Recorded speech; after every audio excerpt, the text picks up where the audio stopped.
personal growth, interpersonal relationship. What was up? Hello, you radical beings out there. This is Fiona Rene and Samar Poorlakani. And you are listening to Your Radical Being, where we get in touch with our radical beings to connect with you radical beings. It's been a minute. It's been a hot minute.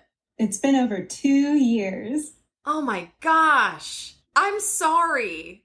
We've been a bit busy. We've been busy. Yeah, time has passed, and we've had some time to look back and listen to what the heck we did 2 years ago and reminisce. And, you know, I missed you, Summer. I miss you too. So first, we just wanted to start off today by thanking, with so much gratitude and humility, all of the listeners that have gotten in touch with us over the past 2 years, the feedback that you've given us, good and bad. You know, and the bad feedback hasn't really been bad. It's just been really kind of helpful. Yeah, helpful. Constructive. There have been some listeners that have shed some light on things that I feel like really have helped us kind of understand where we might have been a bit too general or harmful. Yeah. I think we'll talk more about that and the specific things that we want to kind of revisit and acknowledge where we might have been a bit, like you said, harmful or too general or not specific enough to our own personal stories. So I just want to thank the listeners out there for giving us that insight, because I feel like it's going to help us a lot for season 2. Yes, agreed. Very grateful to everyone. Yeah. I don't want to be problematic. I want to be helpful. You sent me this really cute quote earlier. I'm going to read it out loud if you don't mind. I don't remember what you're talking about, but you sent me today's affirmation. Oh yeah, during your workout class where we were just on FaceTime and I was doing shit on my computer and you were working out. Best friends support each other in that way. Your affirmation said, "My words create worlds. My words lift up those that I encounter. They give hope. They spread purity, truth. My words are a reflection of my true intentions and inner growth." I loved that affirmation, but the first phrase, "my words create worlds," man, that hit me hard. Beautiful. I mean, it just made me think about the things that we say on this podcast. Someone could receive and create this entire world for themselves to connect to themselves and create something that is either really helpful or possibly very harmful. So, you know, I read that and I kind of thought, dang, yeah, we should make sure that in season 2, we kind of revisit a lot of those things. Yeah. Lots of ideas for season 2. Not enough time in the world for all the things we want to do, which is, I think, how 2 years have passed. So just to give you guys kind of an update, today is July. Wow, it's July. July 23rd, 2003. It's my mother's death anniversary. R.I.P. Mom, miss you, love you. I have her ashes here with me. She's very supportive of the podcast. I believe so. And we should tell the listeners where you should be right now. I should be right there with you in LA. But what happened, Summer? Oh my goodness. So we tried to do this last year where I visited you the weekend of your mom's death anniversary. And because I'm immunocompromised, I was very nervous about COVID. There was some miscommunication. We canceled it and I had a ticket credit for this year. So Thursday night, less than 12 hours before I'm supposed to fly out, Fiona and I have already been in contact like here and there all day. I'm in the shower, bent over, raking my fingers through my hair. And then I stand up abruptly and I go, "Fiona's sick. She's going to cancel." Like this just like intuitively hit me out of nowhere, like a bolt of lightning. Dun, dun, dun. Dun, dun, dun, indeed. Because I get out of the shower and lo and behold, I have a missed call and a text message from Fiona. And what does it say? Oh no, what did I say? I said, "I have E. coli." Like, what? What happened? I know. So I went to Mexico to celebrate my manager's husband's birthday for literally 48 hours. And I guess, I drank some of the water while I was brushing my teeth or something, but I came back with the best shits that I've ever had. Just pure air and water. All the elements coming out of me. TMI, everyone. But yeah. There's no such thing in this podcast as TMI. That is very true. In our lives. Also very true. So yeah, I got in and, I was having not the best poops. And I told my manager and she said, oh my gosh, we're having the same issue. And she got in touch with everyone on the trip and there were stool samples tested and come to find out I have E. coli. And I stayed in Austin. Which some of you might not know is contagious through fecal matter. Not necessarily through the air, but if you're spending a lot of close, intimate, physical time with someone, it could not be a good idea if you have E. coli. So we canceled the trip. We're both... And now we're just spending the whole day together on FaceTime, doing the things that we would have done if I was in LA with you. Yes. But if anything, we were kind of inspired to catch up over Zoom, which meant, shoot, we might as well record this thing, which meant, shoot, hey, what about a season 2 teaser, baby? Woot woot, raise the roof. Yeah. So should we do a little recap to give listeners a little taste of what we've been doing and what's to come? Yeah.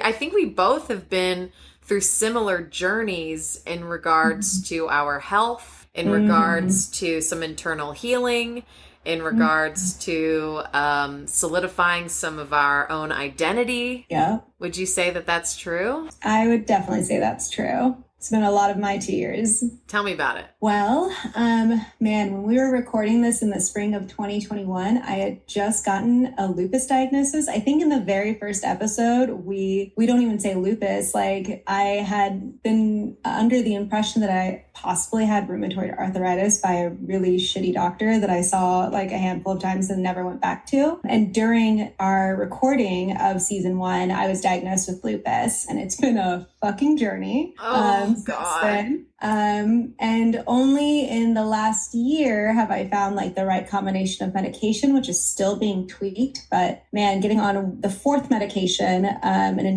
auto injection last March was like the ticket to feeling like remotely human. And so, juggling all the effects of the pandemic on my very isolated person and how that affects me socially and emotionally and how overstimulated I've been, plus all of my health stuff and trying to find the right combination of meds. Taking care of myself has been like a full-time fucking job the last 2 years. And even without being immunocompromised and without having these super extreme, intense diagnoses, taking care of yourself is a full-time job. It should be. It should be. Yeah, I am my own primary partner. Take care of me first. I resonate. I think we've said multiple times on this podcast about the damn oxygen mask scenario on the airplane. Yes. And to this day, my mom will be like, I will put it on you first. I'm like, first off, I'm 36.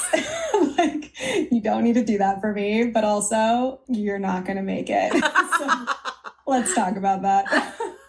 Yeah, I resonate. I don't know if you've ever heard of something called nutritional muscle testing. I've gotten more and more woo-woo over the past couple of years. And, all of my good friends kind of rip the hell out of me for it. But God, it's fun. I don't know anything about nutritional, but I do muscle testing for my supplements. Okay. So for those of you who don't know, I think it's similar for you, Summer. You go to this particular doctor, you raise your arm and they put specific supplements or different vials of food, whether it's wheat, gluten, chlorophyll, whatever it is, plant-based, food-based, and they put it on your belly while you're laying down, and then you kind of push with your arm.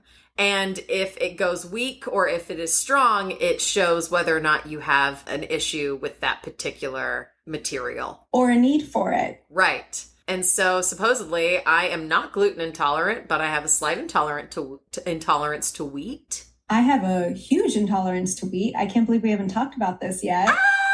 Wild. And fake sugars like erythritol, and aspartame and blah, blah, blah. It's been interesting. And honey. Honey, natural sugars that come from honey or agave.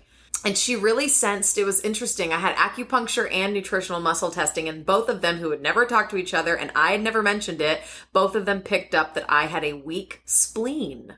Oh. I know. And there was a part of me that was like, man, these women know what's up. They be picking something up. Yeah, I am very grateful to the team of people that keep me going.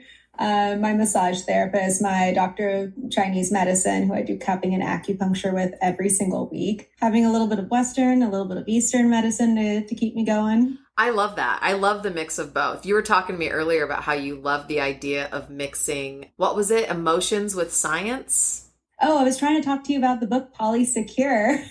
And I was like, yeah, it's got some science in there. It's got some feelings in there. I love science and emotion. So what a great mix. I wholeheartedly agree. And that's kind of what I feel like I'm doing whenever I mix the Eastern and the Western medicine. Mm-hmm. So yeah, to go back on recap, my health has been interesting because I have just noticed things that I've had my whole life that I've had to learn to accept.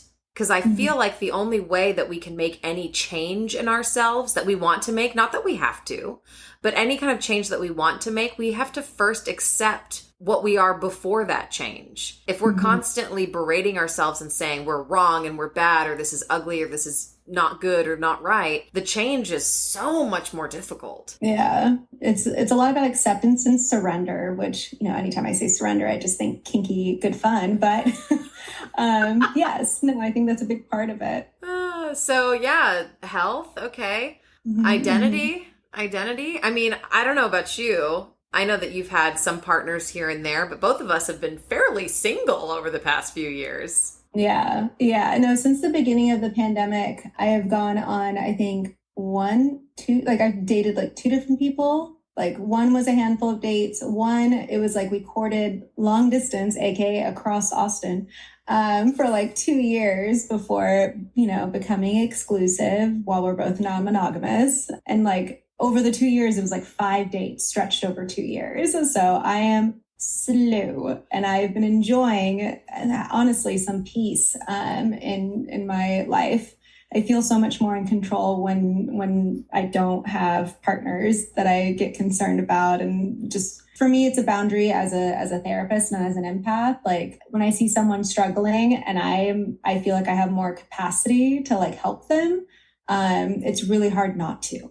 Yeah. Which was the thing in my last serious relationship that ended right at the beginning of the pandemic, was me just being like, I know I'm struggling, but I can chill because you're struggling and you have less tools and I have more. That's something that I've been trying to work on. Yeah, it doesn't make very much for an even partnership. No. That's interesting. I am not a slow burner like you.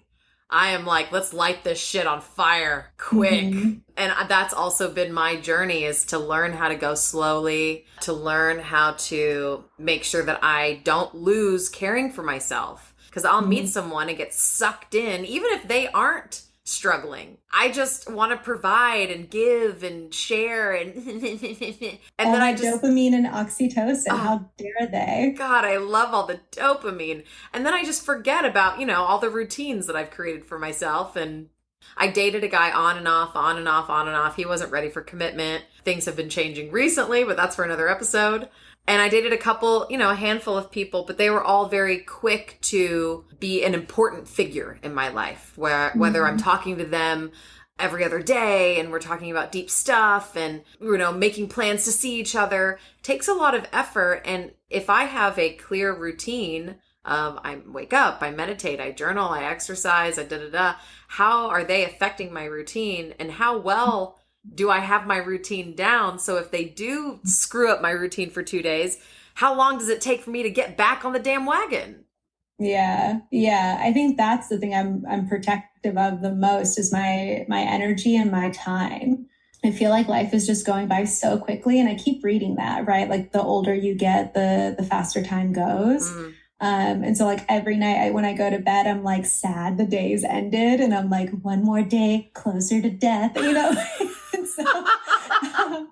So the idea of seeing a partner like multiple times a week feels wild to me. When I was married and I was dating someone long term, I had both a spouse and a partner.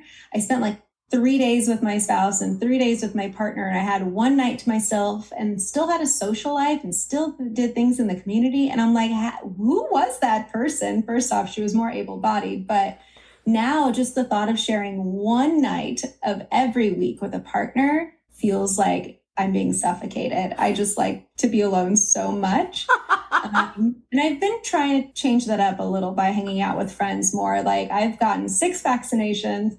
Numbers are supposedly low. You know, we're not keeping track anymore, but I kind of base it off of like, who have I heard has gotten COVID recently? So like, I've let my guard down a little bit and I've hung out with friends like here in the last 1 or 2 months, and I'm fucking tired. Can I tell you how tired I am? I am tired, but I have stamina, so I'm still going. Oh, goodness. Time and energy. We're just, I think that's the thing about getting older is that you really, your value of time, how you value time and how you value your own energy just goes up and up and up. Mm-hmm. I remember writing in like my notes app, 5 years ago, what my core values were. And also, your love languages. Like 5 years ago, it was definitely affirmations and acts of service. And now time is number 1. Damn. Affirmations can fuck off. I tell myself my own affirmations. Thank you. Yeah. So yeah, it's been interesting to kind of like juggle wanting to have that dopamine, that fun, that joy with a new person or a long-term partner, but really like keeping my identity and not letting that stray. And another thing that's really helped me over the past specifically like 6 months is like really knuckling down on like, what are my hobbies? Yes, I've noticed this with you because, I mean, even pre-pandemic, it was just like going all the time. And I feel like you worked a lot and you spent a lot of time outward, not inward. Yeah. And I've noticed the hobby uptake. Uptake, is that the word I'm thinking of? I don't know. Sure. But like you've spent more time creatively. And I appreciate that. Yeah. I mean, I've been investing in things that if I was like by myself or if having a love life just wasn't an option, right? Mm-hmm. What would I just enjoy doing? What are the things that I would enjoy doing on my own? What were the things that I would enjoy doing with other people who enjoy doing those things? A community of those people. And man, the list has gotten long. I know. We do fun things. Yeah. I think my list right now is pottery or ceramics, piano, escape rooms. Oh my God, yeah. And shooting guns. Oh, I know you talked about this. My face right now, it's so scrunched up, no one can see it, but Fiona, who's now like dying. I was saving this to tell you live. Great, it's fine. My arms are crossed, you can't even see it. I'm like holding myself. Yes, your whole body, including your face and arms, have scrunched up. I will say that a lot of it probably has to do with the fact that a lot of the roles that I play have been cops and detectives and oh my God, yeah. All these kind of actiony characters, boss bitch roles that really, she'll have a handgun on her and I want to feel comfortable on camera. Secondarily, I took a tactical handgun training class because I realized, especially being from the South, I don't want to walk into someone's house and them have a gun and me feel like scared of the unknown. If anything, I want to be able to feel like I know how that piece of equipment works. Yeah. And I feel comfortable. No, that's smart. I have thought about at least like it was like, what if someone breaks into my house with a gun and I get their gun and then don't know how to shoot it? Like, all right, I win. What do I do with that? So, yeah, I think just being educated and informed is important. Yeah. I mean, of course, if guns didn't exist, that would be a lot better. Yeah, for sure. But the government has them, military has them, and police officers have them. And if there is a bad guy that is very hurt and disturbed deep within them who come into our homes and attack us, I would like to know how the mechanics of something like that works. And then I went to the shooting range and like, that shit's kind of fun. I mean, I'm gonna at least say that I'm good at it. Like I've shot guns on a range with one of my other besties like 10 years ago, and I will at least say that I was pretty damn good. I'm not surprised. Yeah, I am.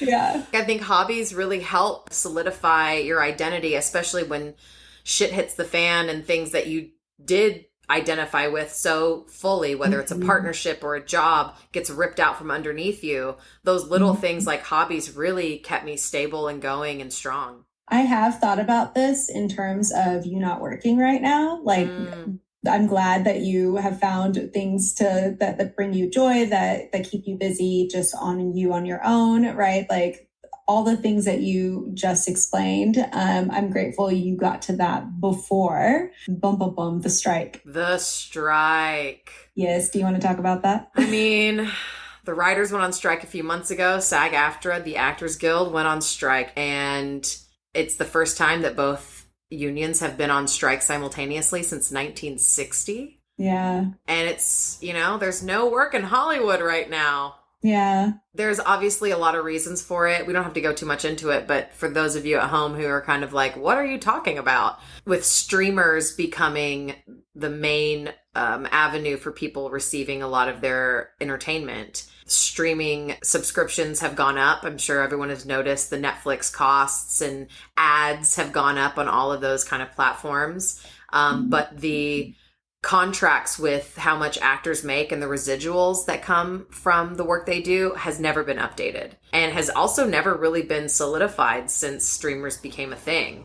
So people working on network television have a completely different kind of contract than people who are working on Netflix or Amazon Prime, but Netflix and Amazon Prime shows might be more popular. So it doesn't, it doesn't really reflect the growth of what has happened. And then simultaneously AI. Yeah. One of the talking points for the contract negotiations was that the networks and the studios were trying to get background actors to be able to work for one day under a day rate. That could be, $175 to $300 for a day of background acting work, but then be able to get their digital likeness in perpetuity, which means forever. And they can use that digital likeness in perpetuity, not only on the show that they played on, but on any future production after that. Ever. That's terrifying. And also just so disrespectful to the human that is going to work. Like, oh, yeah. Not only are you worth this a day, but you're worth this in perpetuity. Yeah. Like that's rough. And they're going to be in negotiations. And unethical. It's rough. Yeah. And, I get that we've got to move with the times and we can't go against the transformation and how technology is becoming more and more and more accessible and changing. We got to move with it, but we can't just become robotic dicks. Yeah. I mean, don't get me wrong. I love a robotic dick, but not in this context. I did not see that coming. Well played. Thank you. It's been a minute. So yeah, there's no work right now, which has been an interesting time for sure. Yeah. And I've just been loving on these hobbies. You're enjoying more free time, and I feel like I can't get enough considering all the things I've taken on with the energy that I have. Oh boy. But you also have hobbies. I've seen you cross-stitch so many damn photos of people's pets and baby pictures and like custom ones now. I think I reached 50 on New Year's Eve this past year. I've not cross-stitched too much more recently than that. I've kind of taken a break and dove into other things a little bit. But the thing that's really been keeping me the most busy, in-person shows have come back with Bedpost Confessions. And I'm on the community advisory board that happens every couple of months. We've got our second one this week, actually. But the big one that's been a time suck, but will be worth it in the end is I'm co-leading my Burning Man camp on my third year, which has been so much work. But again, I love playing in the dust. I mean, I find that so bonkers for someone who has such a big difficulty with weather, with intense sun, with having to use your cane, with using your cane in the sun on different terrains, being able to still work past all of that because of your love for something. Yeah, it is like the biggest challenge ever. In all the ways, like physically, emotionally, mentally, spiritually, but still worth it. Like I remember last year, the weather, like having had a break in 2020 and 2021, we went back in 2022. It was my second year. and it was so much hotter. I spent like the first half of the week there just fucking struggling and just like having an okay time, but mostly just trying not to die in the heat. And then ended up in the medical tent on Tuesday. And then on Wednesday, one of my campmates had like the genius, the idea of putting together a fan and a bucket with water in it. So I had like a mister. So I just stayed in the shade in the hottest time of day and just tried not to die. And then I actually started having fun. I remember being like, I can't wait to come back next year and have the whole week with this solution. And I'm really excited. Plus steroids help. So, I'm feeling a little bit more superhuman. So I'm not just like collapsing all over the place is helpful. Yeah. So one time a year that I'm willing to let those drugs help me, because it is extreme conditions, and with global warming it's only going to get worse, but it is magical. And I do find something so amazing about challenging myself and doing something really hard or really scary, and then coming through on the other side and being like, fuck yeah, little buddy, you did that. Hell yeah. I agree. Yeah. I agree. There's something about pushing yourself enough to where you feel like you're proud of yourself for moving forward, but still having enough of a boundary to know where you're not going to hurt yourself in the detriment to you in long term.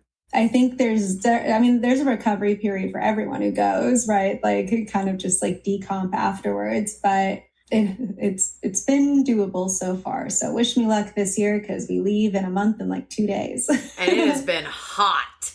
And it's been fucking hot. It's been fucking hot. Yeah, I personally have never been to Burning Man. Summer is trying to convince me to go, but I don't know if this is the year. I think maybe I'm like nervous about it. I don't know. I don't really get nervous, so I have to sit down and process these feelings. But I think one thing that I've been creating is like this year has been the year of boundaries for me, and learning to, I remember in May, I don't know if you remember this, it was like April and May. I was like, these are my months of no. I think I do, yeah. I'm having 2 months of no. I'm saying no to birthday parties. I'm saying no to because my issue with boundaries is that I would just like say yes to everything, which at one point in my life was very helpful and awesome. But I've had to learn how to say no. And I don't know. I read that thing that I sent you the other day about learning how to set boundaries. I realized in rehab that I did not have any boundaries at all. Zero. I think we talked about this in season 1. And this worksheet was so helpful. It was like want, willing, won't. You probably know about this because you're a therapist, but but I love how you explained it to me earlier. So you should explain it. What is the thing that you want? And then what are the things that you're willing to do? Maybe it's not what you want, but you're willing. And then what are the things that you won't do? They're hard line won'ts, non-negotiable.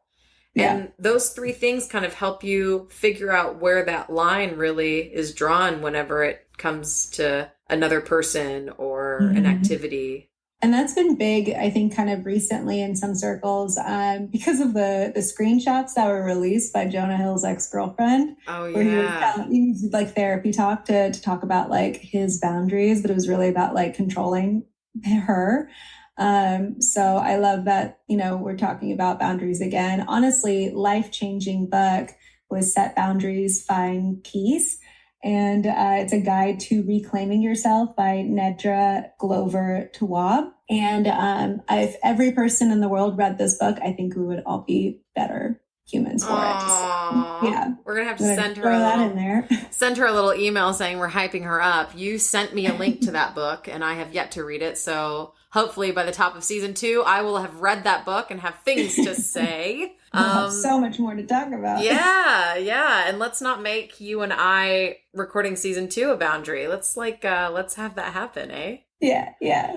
Whenever we have more time. I think by the end of this year, we should get to that, especially with the strike and after Summer does Burning Man and decomps from recovers. That and recovers.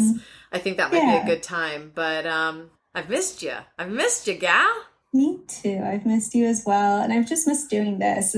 I was really nervous getting into this. Like I was sweating as Fiona was like doing the sound check. But it feels really natural just to look at my best friend's face of 18 years, I think is this year. Is it 18? Good Lord. Lord. No, it's more. Has it been more than that? Oh, Lord. no. 2024 will be 20 years. Wow. 20 Yeah. years of growing with someone is a lot. Yes. God, we're radical. Amazing. Okay, guys, that's us for today. It was such a lovely catch up with you, and I hope you guys had a good time hanging out with us.